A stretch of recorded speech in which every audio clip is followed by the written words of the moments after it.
ton cœur et relâcher ta voix pour déclarer avec foi cette parole. Il pourvoira à tous tes besoins selon sa richesse. Alors crie-le de toutes tes forces maintenant.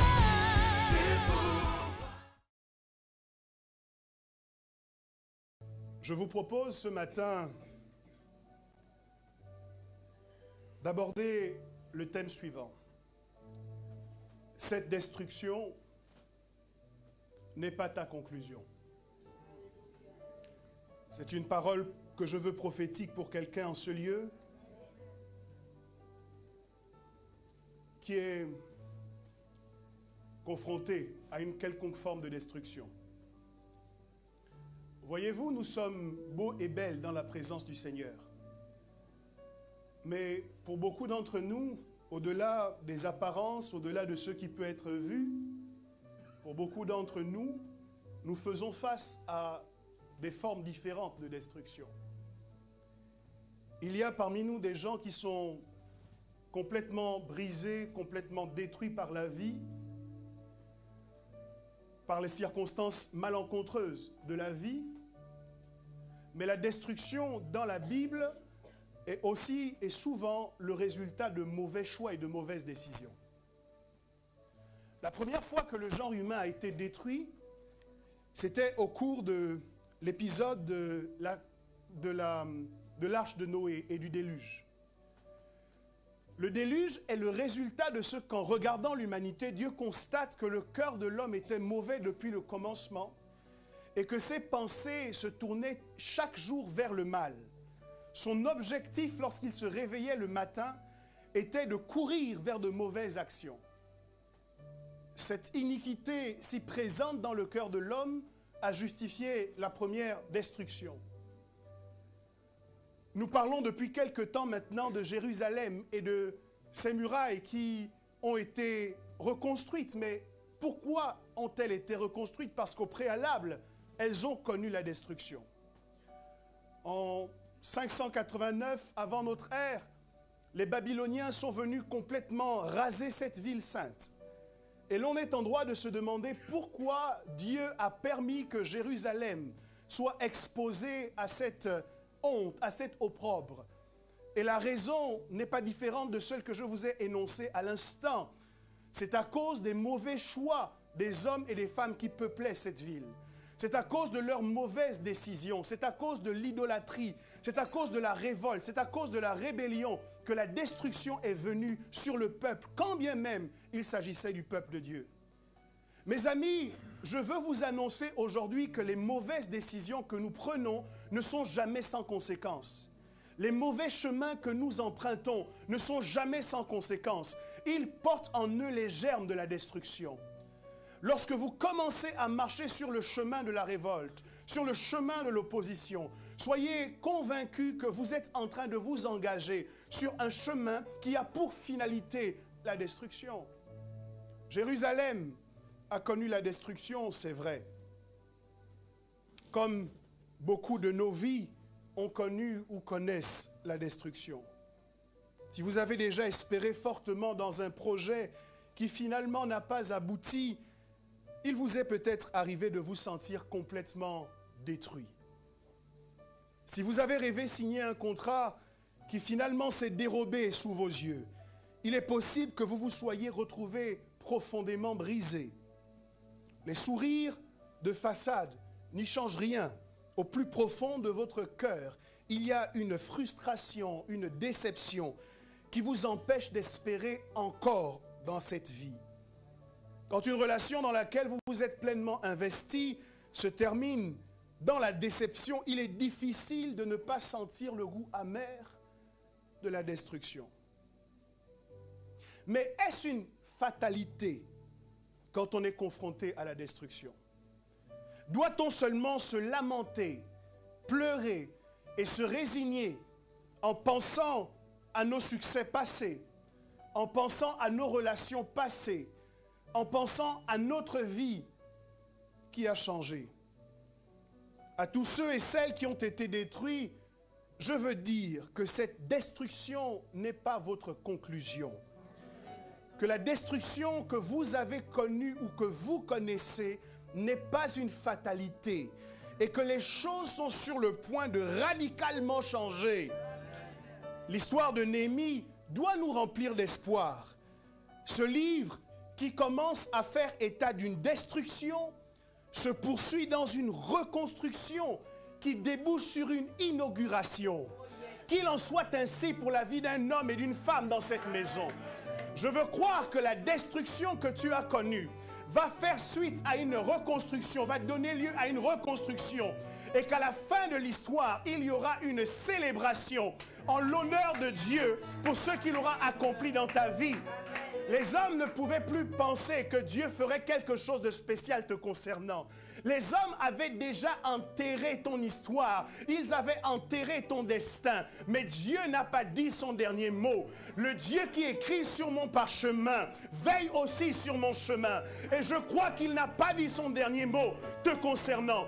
Peut-être as-tu été brisé par la prostitution. Peut-être qu'il y a une addiction aujourd'hui qui t'affecte et qui te détruit. Tu ne peux pas en parler autour de toi. Tu ne peux pas trouver de soutien autour de toi. Mais notre Dieu est un Dieu qui voit, qui prévoit et qui pourvoit. C'est un Dieu qui voit dans quelle situation tu te trouves. Mais avant que tu n'y sois, il avait déjà prévu pour toi le moyen de t'en sortir. Et je veux te dire maintenant qu'aujourd'hui, il pourvoit à ce moyen. Il y a une provision qui descend de sa montagne sainte. Puisqu'à la montagne de l'Éternel, il sera pourvu. Il y a une provision maintenant qui est relâchée dans ta vie. Que quelqu'un me donne un bon amen. Je n'aime pas ton amen, je veux un amen de victorieux. Je veux l'amen d'un réparateur de brèche ce matin. Oui, oui, la destruction ne doit pas être considérée comme une fatalité. Quelqu'un me donne un bon amen. Je crois que c'est en pensant à cela qu'Ésaïe 58 au verset 12 nous dit « Les tiens rebâtiront sur d'anciennes ruines. Tu relèveras des fondements antiques. On t'appellera réparateur des brèches, celui qui restaure les chemins, qui rend le pays habitable. » Là où il y avait ruine, je crois qu'il va y avoir reconstruction. Là où il y avait destruction, je crois qu'il va y avoir restauration. Là où les espoirs avaient été brisés, je crois qu'il y a de l'espoir pour que Dieu vienne et qu'il restaure nos rêves, nos ambitions, nos projets, conformes à sa volonté, auxquels nous avions cessé d'avoir foi. L'histoire de deux villes me permet de vous dire avec certitude que votre vie ne s'achèvera pas sur cette mauvaise note. Oui. Tant qu'à faire, si tu acclames, acclame bien. Oui. En fait, ton acclamation n'est pas un encouragement pour le prédicateur. Ton acclamation est un signe de réception de ce que Dieu déclare. Ton amen est un signe de réception de ce que Dieu proclame. Alors si tu dis un bon amen et si tu acclames bien, il en sera ainsi dans ta vie. Alléluia!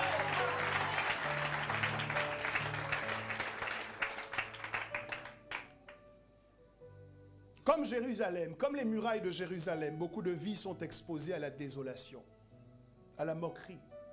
Elles ne suscitent que la honte et le mépris. Beaucoup de vies sont brisées. En Néhémie 2:3, alors qu'il est en face du roi, Néhémie répondit au roi, « Que le roi vive éternellement. Comment n'aurais-je pas mauvais visage, alors que la ville où sont les sépulcres de mes pères est détruite et que ses portes sont consumées par le feu. » Voyez-vous, le roi pose la question à Néhémie parce que Néhémie a un mauvais visage. Il lui demande « Pourquoi as-tu mauvais visage ?» Et la réponse de Néhémie nous prouve que parfois les gens n'ont pas mauvais visage parce qu'ils sont méchants. Les gens n'ont pas mauvais visage parce qu'ils sont en colère ou parce qu'ils vous veulent du mal. Mais parfois les gens ont mauvais visage parce qu'ils sont simplement exposés à la destruction. Il y a des gens qui ont mauvais visage parce qu'ils voient comment leur mariage est en train de voler en éclats. Il y a des gens qui ont mauvais visage parce qu'ils ne savent plus exactement comment faire pour rejoindre les deux bouts et pour payer leurs endettements, leurs factures, leurs créances d'ici la fin du mois. Il y a des gens qui ont mauvais visage lorsque tu les rencontres à l'église. Ce n'est pas parce qu'ils sont contre toi, c'est parce qu'ils ont des problèmes dont ils ne peuvent pas te parler à toi. Donc nous devons faire attention dans notre manière de juger et de juger trop rapidement les gens sur le type de visage qu'ils ont affiché. Néhémie avait mauvais visage, mais son mauvais visage était lié à la destruction des murailles de Jérusalem. Nous devons avoir des cœurs pleins de compassion pour savoir percer le mystère du visage que certains d'entre nous affichent et nous interroger sur ce qui explique réellement plutôt que d'interpréter telle intonation de voix ou telle forme de regard. Nous devrions avoir avec un cœur de compassion la capacité de chercher une révélation de ce qui est caché, de ce qui blesse, de ce qui détruit, de ce qui fait mal. De cette manière, nous serons en capacité réellement d'être des solutions et non pas des juges de nos frères et de nos sœurs. Comment n'aurais-je pas un mauvais visage lorsque la ville où sont les sépulcres de mes pères est détruite? Comment n'aurais-je pas un mauvais visage lorsqu'on m'a signifié qu'on va me licencier? Comment n'aurais-je pas mauvais visage lorsque je me rends compte que malgré tous mes efforts et tout mon travail, je n'arrive pas à m'en sortir? Comment n'aurais-je pas mauvais visage lorsque cette fiancée dans laquelle je me suis tellement investi me dit qu'elle ne veut plus continuer? Comment n'aurais-je pas mauvais visage lorsque l'enfant que je portais n'est pas venu au monde? Comment n'aurais-je pas mauvais visage lorsque les situations difficiles de la vie me forcent à verser des larmes? Faisons attention à ne pas juger trop vite. Faisons attention à être des solutions et des soutiens. Faisons attention, je vous en conjure, mes amis. Jérusalem, d'après le discours de Jérémie, ou plutôt d'après le rapport venu aux oreilles de Néhémie, Jérusalem était donc réellement détruite. La ville sainte, la ville du grand roi, avait connu la destruction à cause des mauvaises décisions des habitants de cette ville. Tu peux effectivement être une ville sainte. Tu peux effectivement être un temple de Dieu et connaître tout de même des phases de destruction. Tu peux être un enfant de Dieu, tu peux être un croyant, tu peux être chrétien et être tout de même confronté à la destruction. Tu peux être en alliance avec Dieu et voir les murs que tu as mis des années à monter s'effondrer les uns après les autres, voir les édifices que tu as construits, les autels que tu as élevés, les choses sur lesquelles tu comptais en disant « cela, ça tiendra malgré les épreuves et malgré les tempêtes » et voir ces choses voler tout de même en éclats. C'est possible d'être Jérusalem et de connaître la destruction. Mais nous avons suffisamment médité ce livre de Néhémie pour savoir que l'histoire ne s'est pas arrêtée à des murailles détruites et que finalement, en 52 jours, les murailles de Jérusalem vont être complètement rebâties. Est-ce que quelqu'un peut dire gloire à Dieu pour la reconstruction? Vous savez, il y a une nuance entre la construction et la reconstruction. Il est plus facile de construire que de reconstruire. Parce que lorsque vous construisez, vous pouvez impliquer toutes vos ressources et toutes vos capacités et vous avez la joie d'imaginer ce que votre édifice va être lorsque vous l'aurez construit. En général, vous y mettez toute votre force. Je me souviens de cette déclaration de Jacob au sujet de son fils Ruben. « Et toi, Ruben, mon fils premier-né, prémisse de ma vigueur. » Ça veut dire que lorsque vous commencez quelque chose pour la première fois, cette chose reçoit les prémices de votre force, les prémices de votre vigueur, les prémices de votre motivation. Le premier emploi que vous avez occupé a connu une motivation sans précédent parce que c'était le premier poste dans lequel vous étiez engagé. La première fois que vous êtes rentré dans une relation, vous y êtes rentré avec la certitude que cela irait jusqu'au bout et vous vous êtes donné à fond parce que c'était la première fois. C'est donc beaucoup plus facile de construire. Mais comment on fait lorsque ce qu'on a construit s'effondre et qu'en face de nous, on n'a pas simplement un terrain vague, mais qu'en face de nous, on a des ruines. Des ruines qui attestent qu'on a déjà essayé et que ce qu'on a mis du temps à construire a été brisé, vous devez faire face non seulement aux souvenirs du passé, mais surmonter cette tristesse qui est liée à des murailles détruites pour dire « nous allons quand même le faire de nouveau ». La reconstruction est plus difficile que la construction. Mais l'histoire de Jérusalem ne s'est pas arrêtée à des ruines. L'histoire de Jérusalem ne s'est pas arrêtée à la destruction, ne s'est pas arrêtée à la honte. Par la main de Néhémie, par la mobilisation de ses amis, les murailles ont été reconstruites. Vous savez, lorsque nous lisons la Bible, nous devons y voir des modèles. Nous devons y voir des leçons. Et considérer que si Jérusalem a été reconstruite, alors ma vie va être reconstruite. Si Jérusalem a été reconstruite, alors mes rêves seront reconstruits. Si Jérusalem a été reconstruite, alors mes relations peuvent être reconstruites.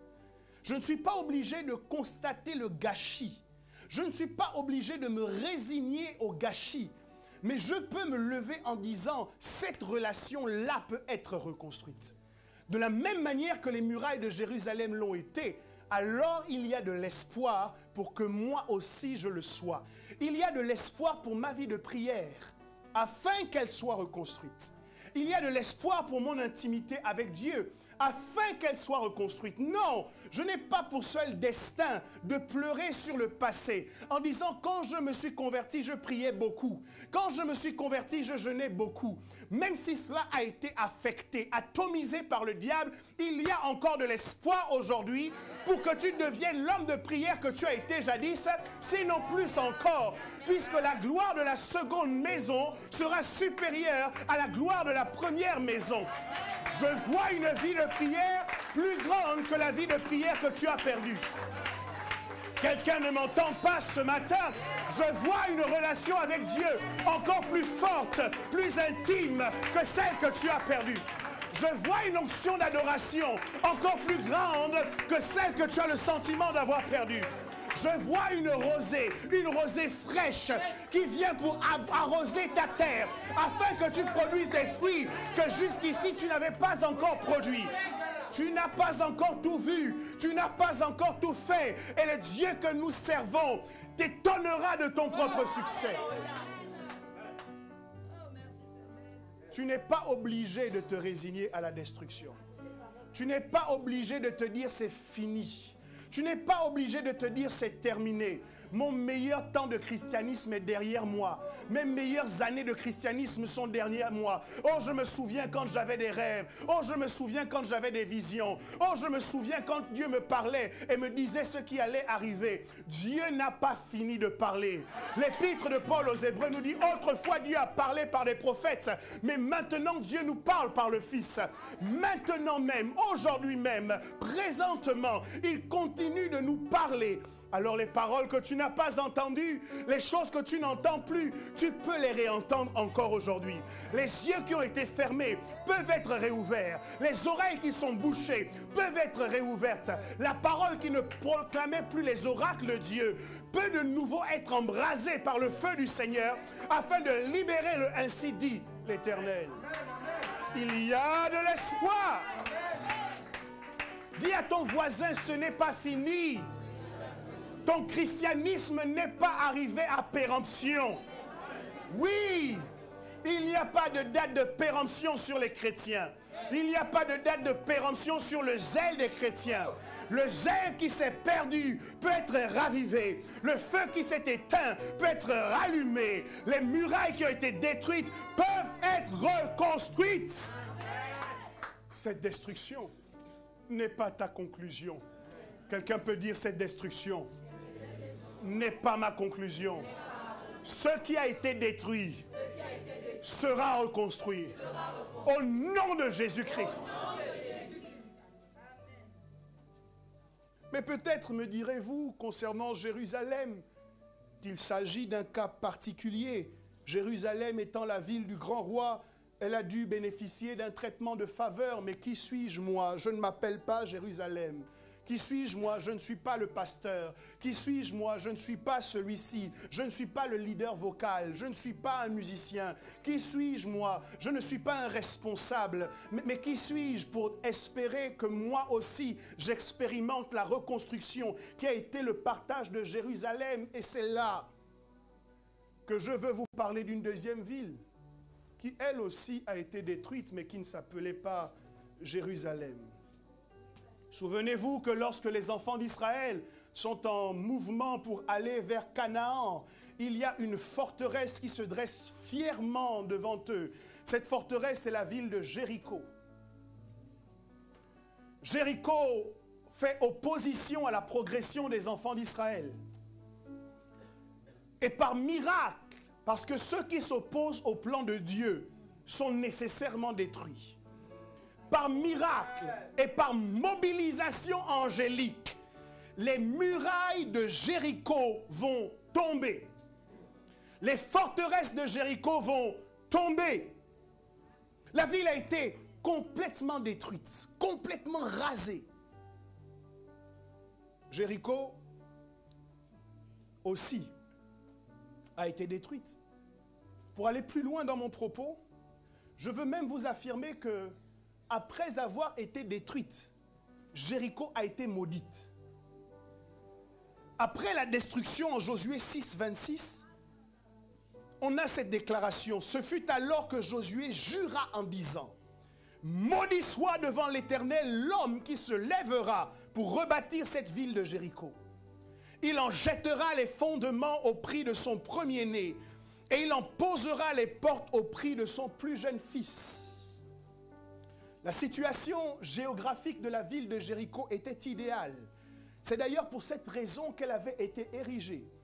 Et même après sa destruction, plusieurs auraient pu être tentés de la reconstruire parce que la géographie de la région n'avait pas changé. Et l'endroit idéal pour construire une forteresse restait sur l'esplanade qui avait été utilisée au préalable pour la construction de Jéricho. Je peux imaginer que des générations entières d'hommes et de femmes se sont suivis et sont arrivés et se sont dit, mais ce serait bien de construire une ville à cet endroit-là. Sauf qu'il y avait une déclaration qui résonnait dans l'atmosphère. Josué avait menacé quiconque se lèverait pour rebâtir cette ville. Vous ne vous appelez pas Jéricho, mais peut-être que vous aussi, vous avez porté les marques de la malédiction. Peut-être que vous aussi, vous avez subi les affres de la malédiction. Il est possible que par le truchement du comportement des membres de vos familles, de vos ascendants, il est possible que vous portiez aujourd'hui le résultat de mauvaises actions, les conséquences de mauvais actes. Et votre vie n'est pas brisée aujourd'hui à cause de vos actions, mais à cause des leurs. Peut-être que vous vous imaginez dans cette configuration et que vous vous dites, pour moi, il n'y a aucune solution. Mais au final, malgré la malédiction, quelqu'un s'est levé. 1 Roi chapitre 16 au verset 34 nous dit de son temps. Hiel de Béthel bâtit Jéricho. Il en jeta les fondements au prix d'Abiram, son premier-né. Et il en posa les portes au prix de Ségub, son fils le plus jeune, selon la parole que l'Éternel avait dite par Josué, fils de Nun. La ville maudite a été détruite. Les vies d'hommes et de femmes de cette maison ont été brisées. Et Josué déclare non pas que la ville ne sera jamais reconstruite, mais il déclare que pour reconstruire cette ville, il faudra payer un prix.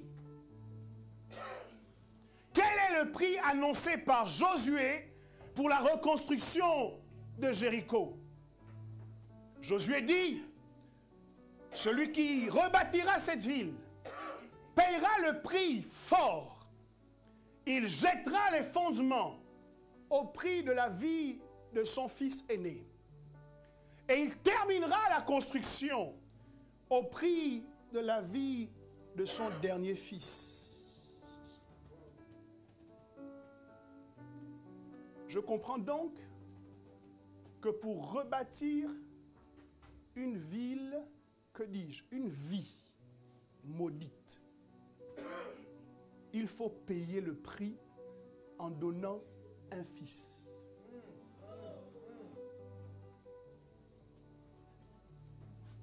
Pour que nos vies soient rebâties conformément à la déclaration de Josué, il fallait payer le prix d'un fils. Or, Ésaïe 9,6 ou Ésaïe 9,5 nous dit « Car un enfant nous est né et un fils nous est donné à tous ceux et celles d'entre nous dont les vies étaient brisées et qui ne savaient pas comment leur vie pouvait être reconstruite. » La Bible dit que Dieu nous a donné son fils. Je veux poser une question. Si le sang d'Abiram et le sang de Ségub ont suffi pour rebâtir Jéricho, est-ce que le sang de Jésus-Christ peut avoir une résistance quand il s'agira de rebâtir ta vie brisée? La Bible déclare que le sang de Jésus crie plus fort que le sang d'Abel. Abel qui était agréé par l'Éternel, le sang de Jésus crie plus fort que son sang. Alors le sang de Jésus crie plus fort que le sang d'Abiram. Le sang de Jésus crie plus fort que le sang de Ségub. Le sang de Jésus crie plus fort que le sang des poulets, des taureaux qu'on a égorgés pour bloquer, pour limiter ta vie. Le sang de Jésus ne peut pas être limité par la déclaration de ton Père. Le sang de Jésus ne peut pas être limité par la déclaration de ton oncle. Le sang de Jésus ne peut pas être limité par la déclaration de ton grand-père. Le sang de Jésus ne peut pas être limité par le sorcier de ton village, par le sorcier de ta famille. Le sang de Jésus. Nous ne bâtissons pas cette vie ou cette vision sur l'argent, sur l'organisation, mais nous construisons cet édifice sur le sang de Jésus.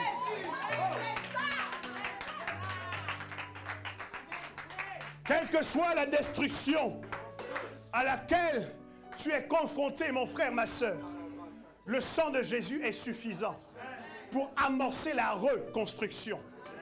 Quel que soit le brisement, je comprends mieux pourquoi dans le livre de Luc, lorsqu'il établit son mandat, Jésus dit « L'Esprit du Seigneur est sur moi » pour annoncer une bonne nouvelle. Il m'a envoyé pour guérir ceux qui ont le cœur brisé. Or, Proverbe 9, 23 nous dit « Garde ton cœur plus que toute autre chose, car c'est de lui que viennent les sources de la vie. » En d'autres termes, guérir le cœur, c'est guérir la vie. Il vient guérir ceux qui ont le cœur brisé parce qu'il vient reconstruire ceux qui ont des vies brisées. Jésus est le réparateur des brèches. Jésus est celui qui élève les murailles sur les anciennes ruines. Jésus est celui sur qui nous pouvons compter pour que notre histoire ne se termine pas dans la honte. Jésus. Quelqu'un dit Jésus. Quelqu'un dit Jésus. Quelqu'un dit Jésus. Je veux que tu t'imagines du fond de la citerne de ton problème. Je veux que tu t'imagines du fond de la caverne dans laquelle tu te trouves et que tu pousses simplement un cri et que tu dises Jésus. Bartimée était dans la caverne de son aveuglement, dans la caverne de la mendicité. Il a dit, fils de David, aie pitié de moi. Et sa vie a complètement changé. Je vous parle ce matin de Jésus. Je vous parle ce matin de celui qui n'a pas hésité à donner sa vie. Il voulait nous reconstruire. Mais nos vies maudites souffraient de ce qu'il fallait un prix spécial. Et comme Josué l'avait dit pour Jéricho, Toutes les vies brisées pour être reconstruites nécessitent que du sang soit versé. Que du sang soit versé. C'est d'ailleurs pour cette raison, de mon point de vue, que Jésus a aussi choisi d'atterrir dans la famille de Joseph. Parce que non seulement Joseph était descendant de David, mais je crois qu'il y a une autre raison à laquelle nous ne faisons pas toujours attention. C'est que Joseph était charpentier. Et à l'époque, le père avait la responsabilité d'initier le fils à son métier. Et la Bible nous enseigne que Jésus, de la même manière, a dû lui aussi apprendre le métier de charpentier. Votre problème, c'est que lorsque vous lisez charpentier, vous regardez ce mot avec avec une approche moderne. Mais en vérité, le charpentier de l'époque n'était pas exactement le charpentier d'aujourd'hui. C'est les charpentiers de l'époque qu'on appelait, non pas uniquement pour réparer des meubles, mais en fait, l'expression qui correspond mieux à leur profession, c'est que c'était des artisans. Les charpentiers et ceux qui construisaient les maisons, qui faisaient les plafonds, qui faisaient les escaliers. Donc, le métier de Jésus était un métier de constructeur. Et il est venu pour reconstruire. Il est venu pour reconstruire les vies qui étaient brisées. Il n'a pas choisi un autre type de métier. Il a choisi le métier où on apprenait comment poser les fondations. Le métier où on apprenait comment élever les murs. Le métier où on apprenait comment faire le plafond. Jésus est venu apprendre aussi le métier qui permettait de meubler la maison avec des chaises, avec des divans, avec des tables. Ça veut dire qu'il ne construit pas seulement ta vie, mais il va aussi meubler ta vie de toutes les bénédictions dont tu as besoin pour que cette vie soit agréable.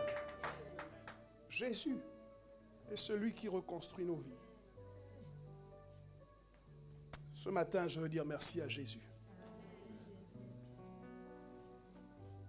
Galates 3,13 nous dit que Christ nous a rachetés de la malédiction de la loi, étant devenu malédiction pour nous, car il est écrit, maudit est quiconque est pendu au bois. Ta vie, quelles que soient les malédictions dont elle a fait l'objet jusqu'ici, ta vie est reconstruite en Jésus. S'il y avait une malédiction qui pesait sur toi, cette malédiction retombe sur Jésus quand tu lui donnes ta vie. La malédiction de la pauvreté tombe sur lui pendant que tu reçois sa richesse. La malédiction de l'impureté qui est liée au péché retombe sur lui lorsque tu reçois sa sainteté. La malédiction de la culpabilité retombe sur lui lorsque tu reçois son innocence. La malédiction de la maladie retombe sur lui lorsque tu reçois sa guérison. Qu'est-ce qui te détruit? Jésus est prêt à le reconstruire. Ta vie sera reconstruite par Jésus-Christ.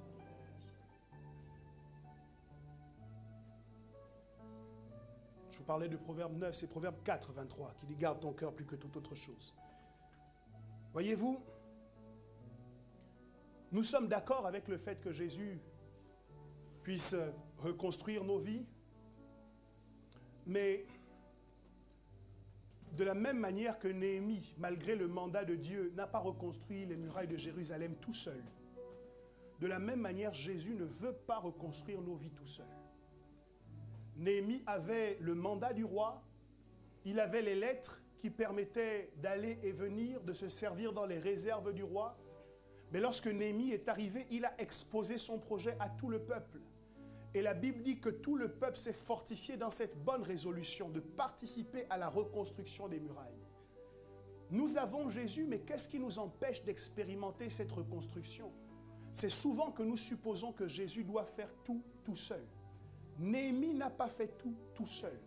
Jésus ne veut pas faire tout seul. Non pas qu'il n'en est pas capable, mais il ne le veut pas. Parce que le psalmiste nous dit, si l'Éternel ne bâtit, celui qui bâtit, bâtit en vain. Ça veut dire qu'il y a deux personnes qui construisent. Il y a l'Éternel qui fait sa part et il y a l'homme qui doit aussi faire la sienne. Si tu es en Jésus, que tu l'as accepté, mais que tu es encore confronté à la destruction, ce n'est pas que Jésus ne fait pas son travail. Ce n'est pas qu'il ne fait pas sa part. C'est simplement qu'il fait ce qui lui appartient, mais qu'il y a une responsabilité qui te revient. Fais-tu ce que tu dois faire pour que ta vie soit reconstruite? Fais-tu ce que tu dois faire pour que les choses que tu regrettes, les choses du passé, que tu regardes avec, en soupirant, en disant « avant c'était mieux », fais-tu ce que tu dois faire pour qu'aujourd'hui soit meilleur qu'hier? Bien souvent, c'est là que nous sommes en difficulté. En supposant que Jésus fera tout à notre place. C'est pourquoi je veux vous dire que non seulement votre vie sera reconstruite par Jésus-Christ, mais elle le sera avec votre implication. Quelqu'un dit avec mon implication. Ma vie sera reconstruite avec mon implication, avec mon engagement. Secoue un voisin et dis-lui, ça ne se fera pas sans toi. Secoue un autre voisin, dis-lui, ça ne se fera pas sans toi. La joie ne reviendra pas sans toi. La gloire ne reviendra pas sans toi. Lorsqu'ils ont inauguré le temple et que la gloire de Dieu a rempli le temple, la gloire de Dieu a fait son travail, mais les hommes au préalable avaient fait le leur. Ils avaient offert les sacrifices. Ils avaient fait la déclaration qui a emmené la gloire à venir. Mes amis, ça ne se fera pas sans vous. Je crois que c'est pour ça que nous constatons parfois des disparités dans la même assemblée.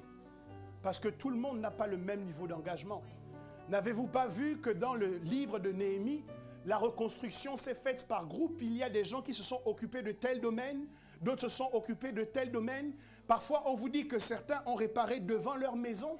Bien-aimé, celui qui répare devant sa maison à lui ne répare pas devant ta maison à toi. Chacun d'entre nous, nous devons faire notre part et nous devons cesser de regarder les autres qui avancent comme s'ils avaient volé leur avancée, comme s'ils avaient volé leur succès, comme s'ils avaient volé leur progression. Ils travaillent dur pour progresser. Toi aussi, il te suffit de travailler dur pour connaître le même niveau de progression. Ce n'est pas facile. Le succès ne s'achète pas. Le succès ne s'invente pas. La gloire ne se décrète pas. Elle se travaille.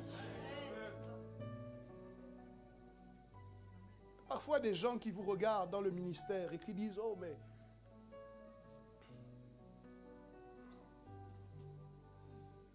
c'est certainement très facile pour lui.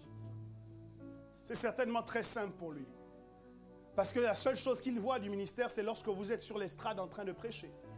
Mais il n'imagine pas ce que cela représente comme sacrifice, comme consécration, comme perte en dessous de soi, de ses propres ambitions, comme mise à mort de ses propres projets. Ce que ça représente, de faire attention à son cœur à chaque instant. Et lorsqu'il veut aller dans le mauvais chemin, lui dire non, je refuse que tu penses comme ça. C'est un travail de tous les instants, c'est un travail laborieux. Mais je le dis simplement pour que vous compreniez que le succès ne s'invente pas. Il se travaille. Avec ton implication, comment? Quelle doit être cette implication qui me permet de me reconstruire? Apocalypse chapitre 2, le verset 4 à 5, nous en donne le cheminement.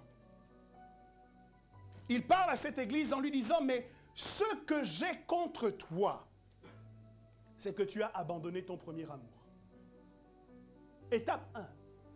Souviens-toi donc d'où tu es tombé. Quelqu'un dit avec moi, souviens-toi. Étape 2. Repens-toi. Quelqu'un dit repens-toi. Étape 3. Et pratique tes premières œuvres. Vas-y, tu peux le dire. Pratique tes premières œuvres. Sinon, je viendrai à toi et j'ôterai ton chandelier de sa place à moins que tu ne te repentes. Comment nous devons nous mobiliser pour participer à cette œuvre de reconstruction que Jésus a déjà initiée dans nos vies? Comment? La première étape, c'est de nous souvenir. Et lorsque vous lisez le passage de cette manière, dans la version Louis II, il y a une incompréhension qui peut se créer. Quand il dit « Souviens-toi donc d'où tu es tombé ». Peut-être que vous faites la même erreur que moi, mais jusqu'ici, quand je lisais ce passage, je pensais qu'il s'agissait d'un lieu. Je pensais qu'il s'agissait d'un événement dans la chronologie de cette église. Et que Dieu lui disait de se rappeler le jour où elle a chuté. Ou de se rappeler la chose qu'elle a fait pour chuter. C'est comme ça que je le lisais. Mais si vous regardez le même passage dans la version français courant, il dit ceci, mais j'ai un reproche à te faire. Tu ne m'aimes plus comme au commencement.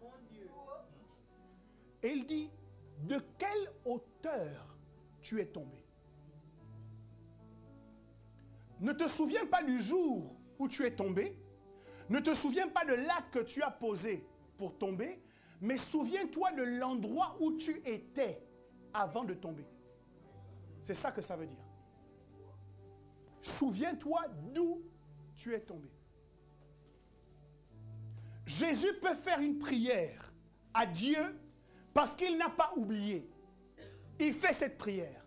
Et maintenant, Père, glorifie-moi de la gloire que j'avais auprès de toi avant que le monde fût.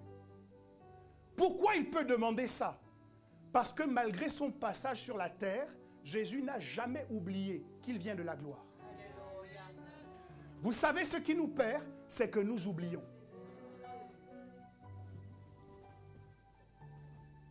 Dans le cadre de cette relation qui est détruite, vous devez rafraîchir le souvenir de ce qu'elle était au départ. Quand j'étais en relation et en bonne relation avec cette personne, comment ça se passait? C'est le souvenir que vous devez garder. Lorsque je suis rentré en fiançailles avec ce jeune homme, avec cette jeune femme, comment cela se passait? Quel était notre type de rapport? À chaque instant dans la journée, je voulais prendre de ses nouvelles. Chaque fois que c'était possible, je lui offrais un cadeau. Chaque fois que c'était possible, je lui témoignais mon affection. Tu sais pourquoi ton mariage est en difficulté? C'est parce que tu as oublié comment ça se passait au départ. Dieu dit, souviens-toi. Il dit, avant, tu étais en hauteur. Et je crois qu'il y a une tromperie diabolique qui nous affecte. De supposer que le temps qui passe nous emmène forcément plus haut. Non, le temps qui passe ne te fait pas forcément progresser. Parfois, le temps qui passe va te faire régresser. Donc Dieu te dit, souviens-toi de quelle hauteur. Ça veut dire le niveau haut où tu étais, c'était avant. Et le seul moyen pour toi d'y repartir, c'est de te souvenir. Souviens-toi comment tu priais avant. Souviens-toi comment tu jeûnais avant. Souviens-toi comment tu m'aimais, comment tu m'adorais, comment tu me parlais avant. Souviens-toi du temps que tu me consacrais avant. La première étape pour reconstruire, c'est de se souvenir.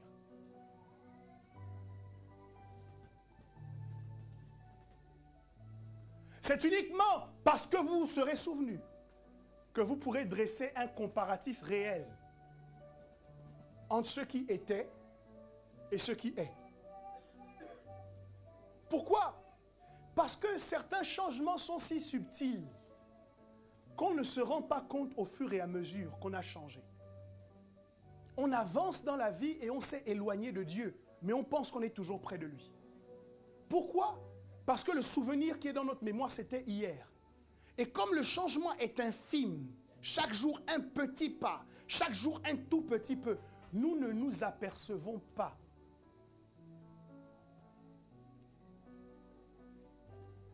La dernière fois, je regardais des photos de moi d'il y a 5 ans. Et j'ai failli crier et tomber à la renverse. J'ai dit, c'était moi ça? Parce que pour ne rien vous cacher, je n'ai pas senti les grammes s'ajouter les uns après les autres. Je n'ai pas senti les joues qui prenaient un peu plus de volume. Vous m'auriez demandé, mais tu penses que tu es exactement au même poids sans avoir consulté ma balance? Je vous aurais dit, je n'ai pas changé. Je suis toujours le même. Mais quand j'ai vu la photo de avant et maintenant, j'ai dit, Naël, Seigneur, aie pitié. Vous voyez, il y a des changements que vous ne pourrez constater que si vous avez une vraie photographie de ce que c'était dans le passé. Dieu dit, souviens-toi. Souviens-toi de comment tu aimais tes enfants, de comment tu te comportais avec ton mari, de comment tu te comportais avec ta femme. Souviens-toi de comment tu te comportais avec celui que tu appelles ton père. Souviens-toi de la manière dont tu traitais la personne que tu appelles ta mère. Est-ce que ta façon de t'adresser à eux n'a pas changé au fil du temps? Dieu dit, souviens-toi.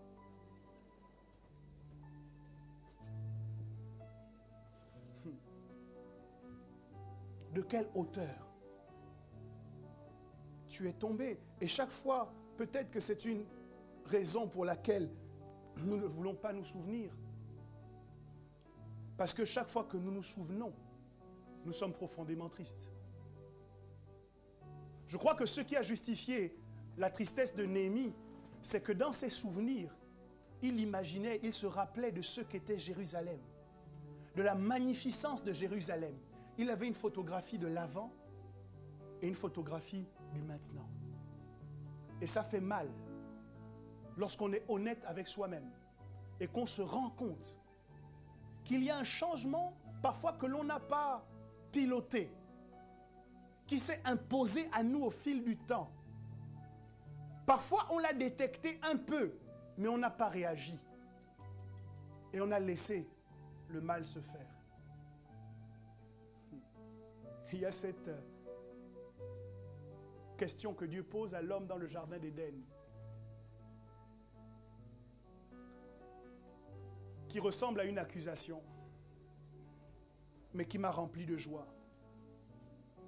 Lorsque Dieu dit à l'homme, après avoir entendu qu'il s'était caché, parce qu'après avoir entendu sa voix et ayant pris conscience qu'il était nu, il n'a pas voulu venir au lieu de rendez-vous.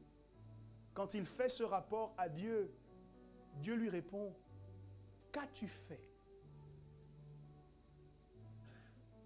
Est-ce que tu as mangé de l'arbre dont je t'avais défendu le fruit? » Et mon esprit s'est arrêté à « Qu'as-tu fait ?» Plus tard, quand il vient parler à Caïn qui a tué son frère, il va réitérer la même question. « Qu'as-tu fait ?» Et chaque fois que nous nous disons « Qu'est-ce que j'ai fait ?» cela est assorti d'un sentiment de culpabilité. C'est normal parce que souvent nous faisons mal.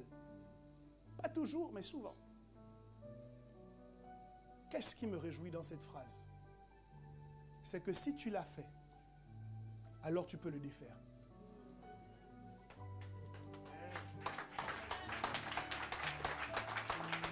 Ce n'est pas qu'est-ce que le sorcier a fait. Parce que si c'est le sorcier qui l'a fait, alors seul le sorcier peut le défaire. Ce n'est pas qu'est-ce que tes parents ont fait. Parce que si c'est eux qui l'ont fait, alors seuls eux peuvent le défaire. Dieu dit, qu'as-tu fait? Parce que le centre de l'action de ta vie, c'est toujours toi. Le sujet d'action de ta vie, c'est toujours toi. C'est toi qui as fait, alors toi-même, tu peux défaire. Nous nous souvenons de ce que nous étions. Et nous pleurons sur cela. Et nous nous laissons attaquer par cette question. Qu'est-ce que j'ai fait? Mais je veux ce matin vous emmener à la suite de la question. Oui, j'ai fait mal. Mais si c'est moi qui ai fait mal, alors je peux faire différemment. Alors, maintenant, je peux faire bien. Si effectivement c'est moi qui l'ai fait, alors je peux le défaire. Après le souvenir, la deuxième étape, c'est le fait de se repentir. On ne se souvient pas uniquement pour dire avant c'était bien. On se souvient pour dire j'étais en haut. J'étais dans une bonne relation avec Dieu. Et aujourd'hui, ma relation avec Dieu est brisée. J'étais dans une bonne relation avec mon frère, avec ma sœur, avec mon autorité. Et aujourd'hui, cette relation est quasiment inexistante. Je dois pouvoir émettre un jugement sur le changement, la comparaison que je dresse entre ce que j'étais, comment je me comportais et comment je me comporte maintenant. Et lorsque j'ai établi cette comparaison, je peux en tirer la conclusion que ce que j'ai fait est mal. Ah, peut-être que tu l'ignorais, mais ce que tu as fait, si tu es tombé, si ta relation avec Dieu en a pris un coup, si tu ne pries plus comme avant, si tu ne jeûnes plus comme avant, si tu n'entends plus le son de ta voix, de sa voix, je te le dis, ce que tu as fait pour en arriver là est mal. Le chemin que tu as suivi pour en arriver à ne plus l'écouter comme avant est mauvais. C'est un jugement sans appel. Il faut arrêter de négocier avec les mauvais choix. Il faut pouvoir les identifier comme des mauvais. Parce que tant qu'on n'a pas identifié que ce sont des mauvais choix, on ne pourra pas les changer. Tu cherches à te justifier, tu cherches à négocier avec la vérité, mais tu sais au fond de toi qu'il y a un problème. Tu dois réaliser au fond de toi que ça ne va pas. Le fils prodigue, après être parti de la maison de son père, est arrivé à un moment de sa vie là où il s'est arrêté. Et il a comparé sa vie présente à sa vie passée. Il a dit, mais combien de serviteurs dans la maison de mon père ont du pain à manger? Et moi, je me retrouve là à supplier qu'on me donne de la nourriture pour les cochons. Il a compris que c'était mal. Et là, il prend la décision. Comment je vais régler ça? Il dit, j'irai chez mon père. Je lui dirai, mon père, j'ai péché contre le ciel et contre toi. Traite-moi comme l'un de tes serviteurs. Donc après le souvenir, on passe par le repentir. Seigneur, j'ai péché. Mon père, j'ai péché. Je te demande pardon. Je n'aurais pas dû agir ainsi. Lorsqu'on est arrivé à cette phase du repentir, on ne sait pas toujours comment faire. Mais j'ai trouvé une solution simple. Il dit, pratique tes premières œuvres. Vous voyez, quand on s'éloigne, imaginons que le point où je suis au départ est ici. Pour m'éloigner, je suis le chemin de l'éloignement qui m'emmène ici. Et quand je suis ici, je suis perdu. Je comprends bien qu'il y a un problème. Je comprends bien qu'il y a quelque chose qui cloche. Je deviens une autre personne que la personne que je devrais être. Les gens qui m'ont connu ne me reconnaissent plus. J'ai envie de m'en sortir, mais là je suis bloqué. Je me dis, comment je vais faire? Comment je vais faire? Mes amis, la solution est simple. Elle nous est donnée par les fils de Noé, qui n'ont pas voulu voir la nudité de leur père. Le chemin que Cham avait suivi pour aller jusqu'à la malédiction. Eux, ils l'ont suivi à l'inverse, pour aller jusqu'à la bénédiction. Et ils ont commencé à marcher à reculons. Où est-ce que tu te trouves maintenant? La solution, marche à reculons. Pratique les œuvres que tu as arrêté de pratiquer. Recommence. Est-ce que les appels téléphoniques s'étaient raréfiés? Recommence à appeler. Est-ce que les visites se sont réduites? Recommence à les multiplier. Et lorsque tu marches en sens inverse, tu retrouves le chemin de la maison dont tu t'étais égaré. Et tu te rendras compte que ton père n'a pas déménagé.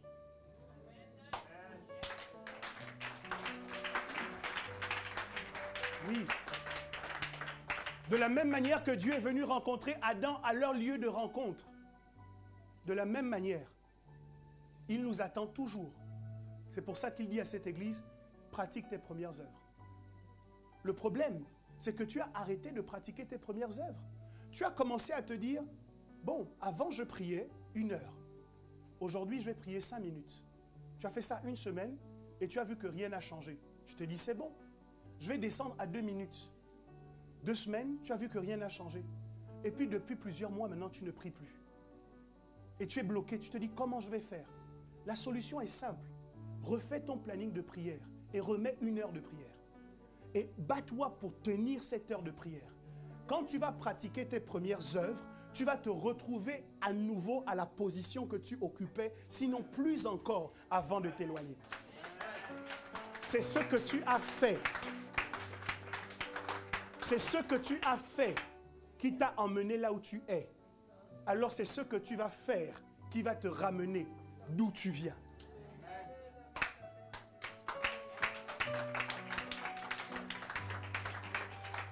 Souviens-toi, repens-toi et reprends le chemin. Ce n'est pas un message de condamnation et de culpabilisation. C'est un message d'espérance. C'est pour te dire qu'on n'est pas obligé de pleurer sur notre relation. On n'est pas obligé de se lamenter demain en disant « on t'a perdu ». Non, on peut aujourd'hui prendre la décision qu'on ne se perdra pas mutuellement. On peut aujourd'hui prendre la décision qu'on va rester soudés pour construire la vision que Dieu nous a donnée. On n'est pas obligé de laisser le diable nous abattre, casser nos relations avec les malentendus, avec la division, avec la rébellion, avec la révolte. On peut dire au diable, ça ne passera pas par moi. Je connais ta stratégie et je connais le chemin pour repartir vers le lieu de ma bénédiction. C'est de cette manière que je peux affirmer que ce qui a été détruit peut être reconstruit. La balle est dans notre camp.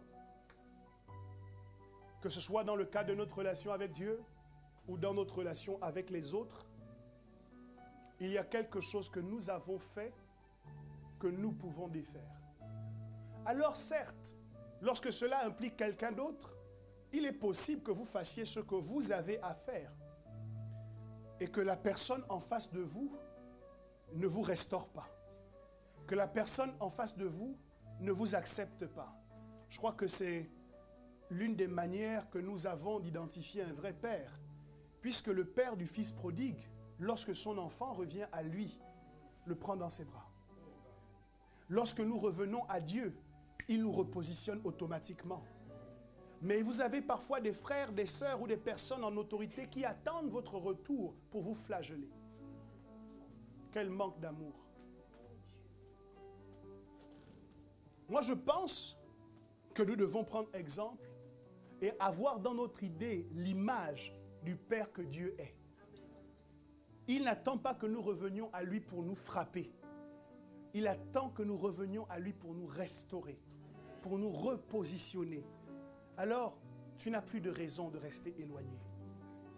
Aujourd'hui, tout peut changer. Aujourd'hui, je dis maintenant, les choses peuvent changer. Tu peux repenser à ton planning de prière maintenant. Tu peux repenser au temps que tu passais dans l'adoration maintenant. Tu peux repenser au temps que tu passais à lire la Bible maintenant. Et pendant que tu es en train d'y réfléchir, remets tes premières œuvres au goût du jour. Rétablis tes premières œuvres. Recommence à les pratiquer. Et je te garantis que tu seras mieux encore que la personne que tu étais précédemment. Il dit, si tu ne le fais pas, j'ôterai ton chandelier de sa place. Voyez-vous, on ne perd pas notre salut parce que notre salut est éternel.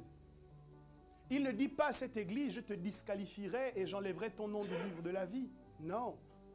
Il lui dit, j'ôterai ton chandelier. Ça veut dire quoi? Que la lumière qui émane de toi, qui devait être à un endroit, je vais la déplacer. En d'autres termes, si tu ne reviens pas à tes premières œuvres, tu n'auras jamais l'influence que tu étais censé avoir. Tu n'auras jamais la gloire que tu étais censé avoir. Pourquoi? Parce que cette gloire correspond à une identité que tu es en train de renier. Et si tu veux renouer avec cette gloire, tu dois redevenir la personne qui correspond à cette gloire-là.